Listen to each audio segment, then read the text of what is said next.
Greetings class, I'm here to go over the format for the thesis. And first of all, just know this, I'm also going to put a sample thesis on Canvas that goes over the structure as well. Thesis concession.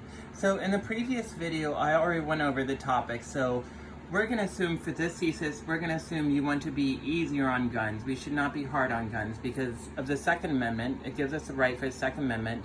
People should have guns to hunt. And we should arm teachers. Those are the three arguments from the other video. And we already talked about counters from the other video as well. Remember, you just have to counter two, but for your thesis, you want to make your three arguments clear.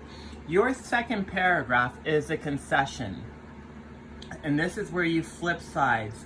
And it's very, very important to have a good transition in your topic sentence. In fact, if you look at the structure for this paragraph, it's going to be a lot like the horseman paragraph we wrote earlier in the semester. So my topic sentence might be something like this. Even though we should not ban guns, so it's going back to the argument, it's saying even though we should not ban guns, people argue the Second Amendment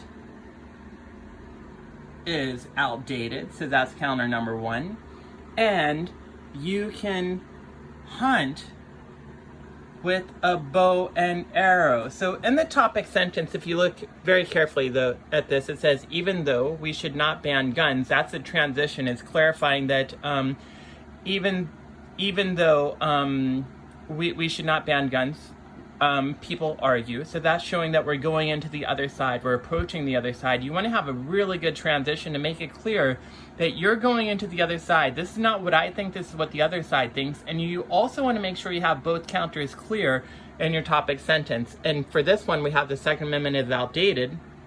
And the other one is you can hunt with the bow and arrow. So the topic sentence for the paragraph has both of those things. And once you have that, then you would go to the first point of your paragraph would be you can use a bow and arrow to hunt.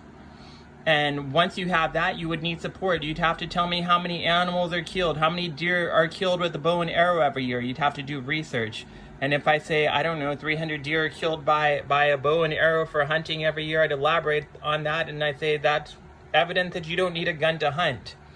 Right? And then what I need again, in the middle of this paragraph, I need a transition. I need a furthermore, however, in addition, moreover, something like that, so I make it clear that I'm going into my next counter.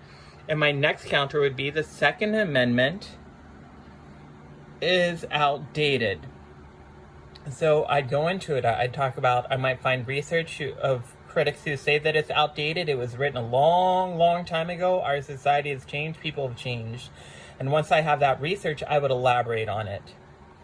I'd elaborate. And then what I would do at the very end is I need a transition at the very, very end to go into my first body paragraph, which would be my argument. Probably, the argument would probably be the Second Amendment is, we need guns because of Second Amendment rights. It gives us the right to have guns, shall not be infringed. So I want to end this paragraph by saying, although critics believe that we should be hard on guns, there is a lot of evidence for why people should have guns. One being the Second Amendment, and then I'd get into my next paragraph.